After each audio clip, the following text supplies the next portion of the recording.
नमस्कार, स्वागत है आपका न्यूज़ भारतवर्ष में। मैं अशन श्याम। बिहार के माननीय मुख्यमंत्री नीतीश कुमार ने अवैध बालू खनन को लेकर रोक लगा रखा है। बालू माफियाओं के खिलाफ उनकी नज़रें बहुत सख्त हैं और यही कारण है कि पुलिस मुख्यालय ने बाज़ाब्ता तमाम जिलों के एसपी को पत्र भेजा है, जिसमें यह स्पष्ट निर्देश है कि किसी भी कीमत पर बालू का अवैध खनन नहीं होना चाहिए।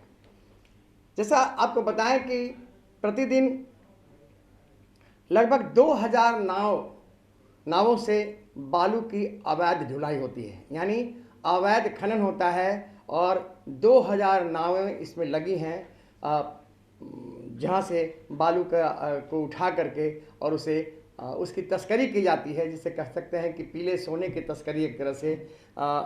सरकार की नज़रों के सामने ये कुछ होता है, सरकार की नज़रों में धूल झोंकर के होता है।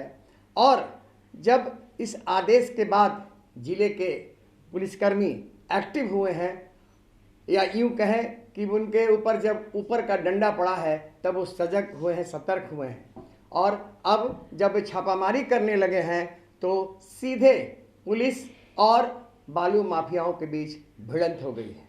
भिड़ंत ऐसी नहीं, भिड़ंत ऐसा कि पुलिस को जान के लाले पड़ गए हैं और पुलिस को जान बचा के भागना पड़ता है। बीती रात सारण जिले में बोधा छपरा के पास, अवतार नगर थाना के बोधा छपरा के पास जो कुछ हुआ, बालू माफियाओं ने जिस ढंग से कातिलाना हमला पुलिस पर किया, जिसमें गढ़वा के थाना अध्यक्ष अमितेश कुमार घायल हो गए हैं, बुरी तरह से घायल हैं। उनका ड्राइवर जावेद जो है वो बुरी तरह से घायल है और इस हमले में लगभग आधे दर्जन से ज़्यादा पुलिसकर्मी घायल होकर अभी छपरा के सदर अस्पताल में इलाजरत हैं। वाकया यह है कि जिलाधिकारी छपरा के सारण के निर्देश पे जब पुलिसकर्मी अवैध बालू खनन और अवैध शराब माफियाओं के खिलाफ छापामारी के लिए गई और अवतार नगर के पास से जो ट्रकें लगातार निकल रही थी, उनको रोक करके पुलिस ने जब चेकिंग शुरू किया, छानबीन शुरू की, इसी दरमियान एक ट्रक चालक बड़ी तेज़ी से ट्रक लेकर भागा और कुछ दूर आगे जाके उसने एक व्यक्ति को कुचल दिया। इसके बाद आसपास के गांव के लोग सड़क पर आ गए, भीड़ इकट्ठी हो गई, सड़क जाम कर प्रदर्शन होने लगा और बालू लदे जो ट्रक थे उनकी लाइन लग गई। पुलिसकर्मी जब वहाँ पहुँचे तो पुलिस पर एकाएक पथराव चालू हो गया, फायरिंग होने लगी। पुलिस वाले इसके लिए तैयार नहीं थे। कुछ मुट्ठीभर पुलिसकर्मी थे, जिसमें गढ़वा के थाना प्रभारी अमितेश और उनके साथ सहयोगी थे। पुलिस पर जब हमला हुआ, पहले तो पुलिस ने डटकर मुकाबला करना चाहा, लेकिन हमला इतना तेज़ था, पत्थरों की इस कदर बरसात हो रही थी और गोलियों की बौछार, फायरिंग की आवाज़ से इलाका गूंज रहा था कि अंततः पुलिस को जान बचाने के लिए भागना पड़ा।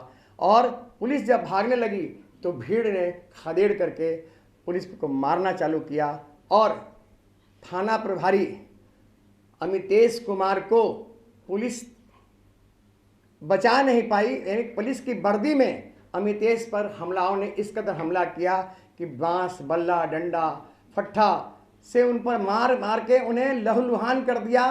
वो जब गिर पड़े, सड़क पर बेसुध होकर गिर पड़े, तब उसमें भीड़ में से किसी ने कहा कि अब छोड़ दो, नहीं तो मर जाएगा। इसके बाद हमलावर वहाँ से भाग खड़े हुए। ये सिर्फ बानगी है बीती रात की। इसके पहले मनेर के बेऊपुर में पुलिस और बालू माफियाओं के बीच जंग हुआ, मुठभेड़ हुई, जिसमें बालू माफियाओं ने पुलिस पर हमला किया। भोजपुर के कोइलवर थाना के जमालपुर में रविवार की रात जो है बालू माफियाओं ने पुलिस पर हमला कर दिया। यहाँ पे इस हमले में 3 पुलिसकर्मी एएसआई दिलीप कुमार, ड्राइवर विजय कुमार और सिपाही जितेंद्र कुमार भी घायल हो गए। यानी पिछले एक सप्ताह में तकरीबन 4 जगहों पर, पटना, आरा, बक्सर और भोजपुर, इन 4 जगहों पर पुलिस पर 4 हमले हो चुके हैं और इन हमलों में आधा दर्जन से ज़्यादा पुलिसकर्मी घायल होकर के अस्पतालों में हैं, इलाज करा रहे हैं या चोट की वजह से छुट्टी लेके अपने घरों में हैं। ये महज बानगी है बालू माफिया इतने सशक्त हो गए हैं, बालू माफियाओं के हौसले इतने बुलंद हैं कि वो प्रशासन और पुलिस को भी कुछ नहीं समझ रहे हैं, उन्हें ठेंगा दिखा रहे हैं। आखिर इसका कारण क्या है? मैं आपको बता दूं कि देखिए, पटना में ऐसे तो बालू का अवैध खनन पटना, भोजपुर, बक्सर, भागलपुर इन सारे इलाकों में होता है, लेकिन पटना में तकरीबन 1.5 दर्जन से ज़्यादा, आप समझ लीजिए दीदारगंज से लेकर के और इधर आप कोइलवर तक चले जाइए, पाली, विक्रम, बिहटा, इन सारे जगहों पर मिला करके तकरीबन 1.5 दर्जन से ज़्यादा बालू माफियाओं का गिरोह है।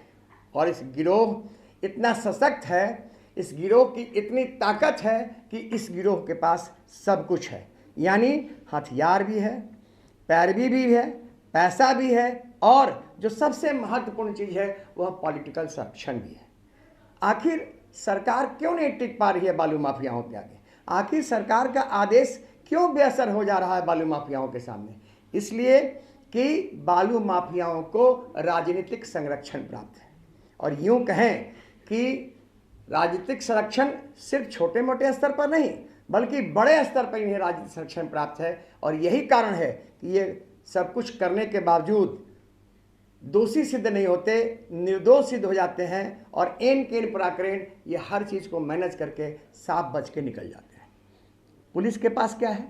पुलिस क्या है यह हमें आपको बताने की आवश्यकता नहीं है। मैं आपको एक जानकारी दे दूं, जो मेरे पास इसके सबूत तो नहीं है, लेकिन मेरे पास पुख्ता जानकारी है कि पुलिस के कई आईपीएस अफसर बालू के इस अवैध खनन के खेल में शामिल हैं।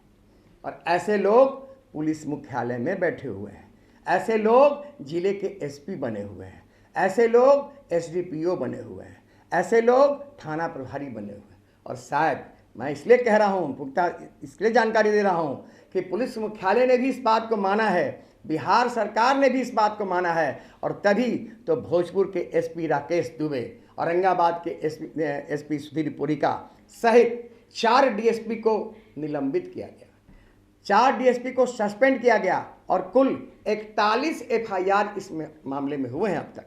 और सिर्फ एसपी और डीएसपी ही शामिल नहीं हैं, इसमें एमबीआई भी हैं, इसमें डीटीओ भी हैं, इसमें माइनिंग्स विभाग के लोग भी हैं।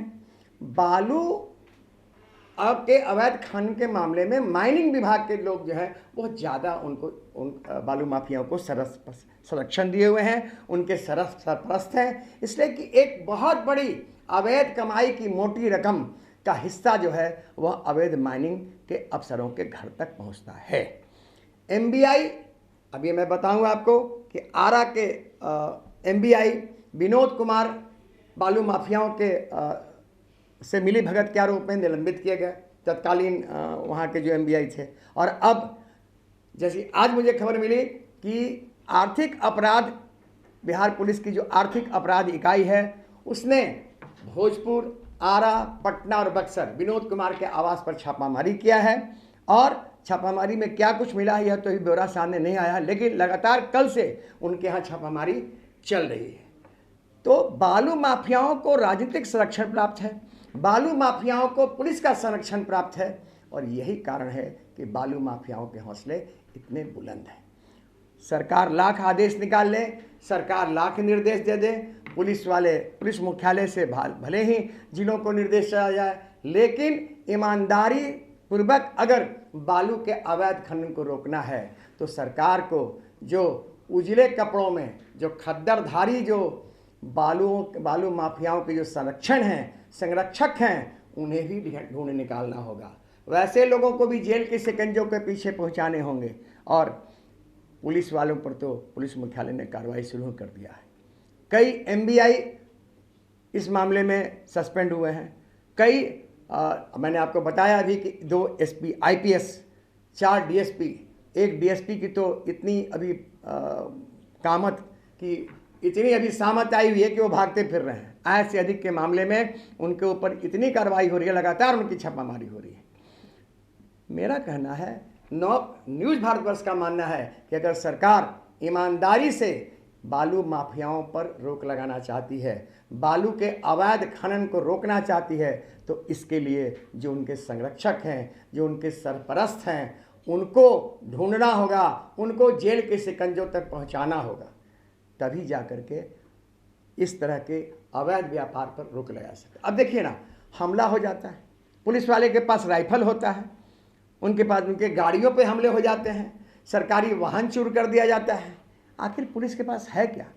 पुलिस अगर वास्तव में ईमानदार होती, पुलिस अगर वास्तव में सही ढंग से काम करती तो हमला होता क्यों? निश्चित रूप से जब पुलिस अपने थाने से निकलती है, और कहीं मैंने कई ऐसे वाक़यात देखे अपनी क्राइम रिपोर्टिंग के दरमियान कि जैसे ही पुलिस का जीप से निकला कि पुलिस का एक आदमी जो संबंधित जिसके यहाँ छापामारी होने जा रहा है, उसको मोबाइल हो गया कि हट जाओ, पुलिस पहुंच रही है। ऐसी कई वारदात हैं, कई वाक़या हैं जो आगे में हम आपको बताएंगे। लेकिन पुलिस पर जो हमला हो रहा है यह बहुत ही गंभीर चिंताजनक विषय है। अभी महुआ में हमला हुआ 2 दिन पहले, जिसमें तलवार से पुलिस पर हमला किया गया। पुलिस पर हमला निश्चित रूप से एक चिंताजनक विषय है। प्रशासन, पुलिस का भय, खौफ अगर नहीं रहेगा तो फिर तो सुशासन की बात ही नहीं की जा सकती, फिर तो दुशासन और कुशासन की बात होगी। लेकिन मेरा कहना है कि पुलिस वाले आखिर वो भी करें तो क्या? वो जब जाते हैं, मुट्ठी भर लोग जाते हैं, फोर्स की कमी है, गाड़ियों की कमी है, बहुत सारी चीज़ों की कमी है। मुट्ठी भर लोग जब जाते हैं तो वहाँ चारों तरफ से घिर जाते हैं। न उनके पास बॉडी प्रोटेक्टर होता है, न उनके पास फायरिंग करने का कोई अधिकार होता है, क्योंकि अगर एक पुलिसकर्मी ने फायर कर दिया तो फिर उसको 100 जगह जवाब देना होगा, गोली से लेकर के बोली तक की बात बतानी होगी। इसलिए बेचारे वो भी मन में सोच के रह जाते हैं और पीट के चले जाते हैं। अब देखिए, अमतेश कुमार अस्पताल में पड़े हैं, गढ़वा के थाना प्रभारी अस्पताल में है, जावेद उनका अस्पताल में इलाज करा रहा है, जीवन मृत्यु से जूझ रहे हैं दोनों।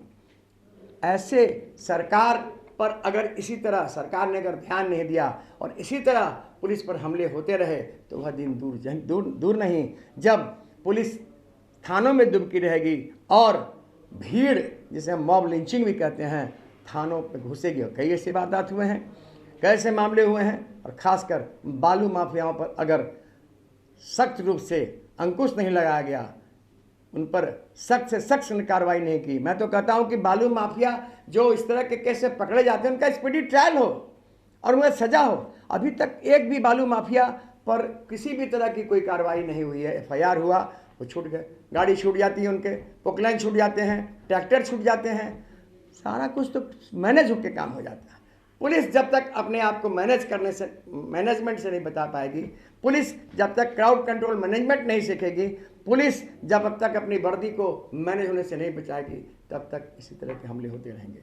इसलिए आवश्यकता इस बात की है कि सरकार बालू माफियाओं के राजनीतिक संरक्षणकर्ताओं को पकड़े और पुलिस को यह ताकीद दे, जैसा कि सरकार ने किया है कि और जो भी बालू माफियाओं को संरक्षण देने वाले, उनकी सरपरस्ती के लिए पुलिस वाले, चाहे वो कितने भी अधिकारी पुलिस के बड़े अधिकारी न हो, उनको छोड़ा नहीं जाएगा। तभी जा कर के बालू माफियाओं पर अंकुश लगा सकता है।